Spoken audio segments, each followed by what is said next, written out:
Okay, so hi, everybody on YouTube. So today, what I want to talk about is my hair, your hair, everybody's hair. Because like I said in my last video, I really don't have as many followers as a lot of you all do, and I'm kind of new to the YouTube fam as far as posting a lot of videos.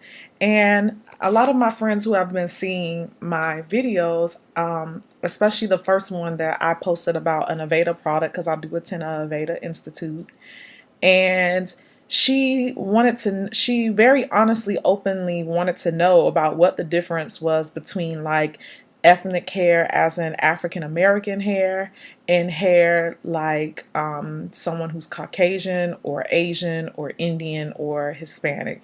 And for those of you who don't know my YouTube family, my mother is African American and my father is Latino. He's Dominican, so I'm half Dominican, half African American. And I guess my only way of explaining everything to her was to just tell her that most of the techniques that's used, say, for her hair can also be used on any woman of ethnic origin. It's just about changing the technique to achieve the same results, whether you chemically relax or you use heat to achieve that same look.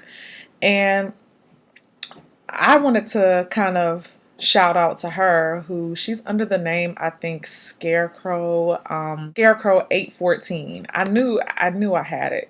But yeah, so her name is Shayna, and she's Scarecrow 814. And so this goes out to you, girl, because I did tell you that I would post this video for you.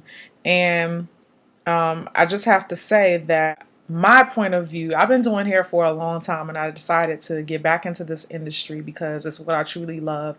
And I like making people look completely different and feel better about themselves when they leave my chair. So this is a little behind the chair talk for those who aren't familiar.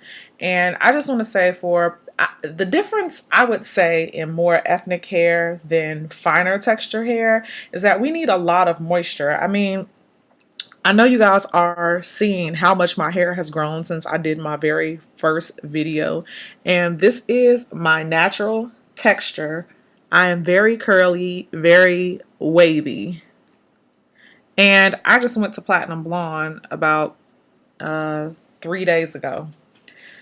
So other than that, there's no chemicals in my hair to make it curl or look this way. This is my natural hair texture. It's a lot for me to be able to maintain my curl the way that it looks now, because I normally wash every day. I haven't since I did this platinum blonde, only because that's really drying.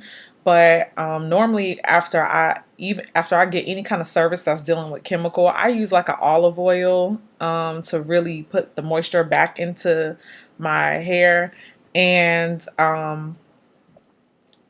I would say to any of the stylists out here who are not familiar with doing ethnic hair, don't be afraid to ask your clients what they're using to take care of their hair or what normally works for them.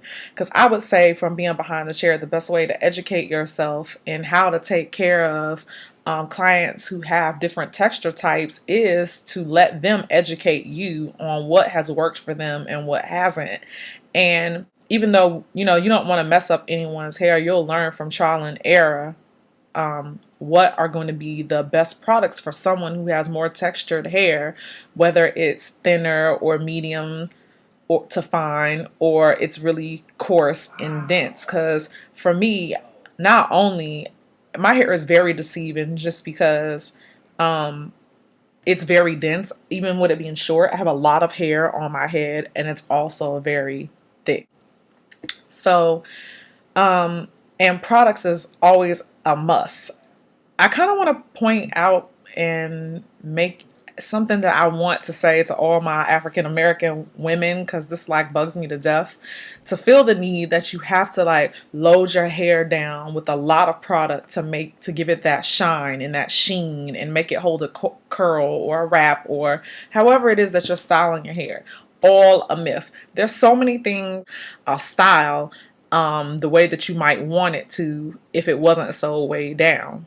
And Also, I would say for ethnic hair, anything with alcohol in it is not good. Just because people who have more of a kinkier texture hair tends to be more dry, and you definitely don't want to use products that contain alcohol in it, because all it's doing is drying the hair more. And that's why I do stand by and I recommend a lot of the Aveda and the Carol's Daughter products, because most of them are 97% more 97% natural. And I say 97% because that's truly what it is, because as you all know, most anything dealing with our hair, there's certain chemical processes and how they're made and all of that, and they can't truly be 100% natural without going through some of those processes to make products out there with new technologies and the way a lot of people, because not only do I use Aveda products, but I love Carol's Daughter, and I learned how to use all of that through my mom. My mom has been natural for 9 years now. She does not relax, and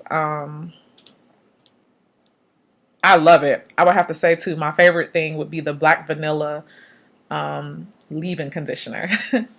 But yeah, you don't have to load your hair down with a lot of products to give it that shine. There are things like glossing spray and serum, and a lot of those have a lot of moisturizers and things in them so that you don't have to weigh the hair down. Because remember, no matter how thick or thin you are, even though thicker hair might need more moisture than someone with a finer and thinner texture, the goal is to give them a natural looking shine without weighing the hair down, because when you weigh the hair down too much, it tends not to usable for the hair. But well, real quick before I leave, I did want to do a little small, tiny, itty bitty haul on two products that I've got because I just love. And if you guys have watched my other videos, you'll know that I'm also a makeup artist. And I just went to Target the other day, or Target as I call it, and I purchased two palettes that I'm going to be using for an upcoming wedding that I have, and I really love these. If anybody's ever heard of E.L.F, which is an acronym for eyes, lips, and face, they have these Christmas buys that are great, like stocking stuffers or little small things you can get, especially for somebody starting new in makeup. And this is the Beauty Encyclopedia Neutrals Edition. And it has like all the neutral colors in it. See how close I could get that. And then the other one that I got is a 100 color E.L.F palette. Again, eyes, lips, and face. I don't know if you could see that. It's kind of a glare. And it has 100 colors. And I love this. I've worn it all week long since I bought it. And you'll notice with these 100 colors, of course, I always recommend that you prime your eyes with the eyeshadow primer.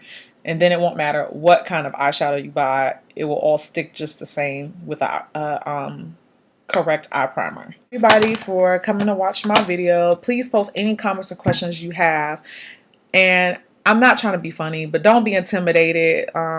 New stylists and who are out there who are not too sure about what to use on women of color.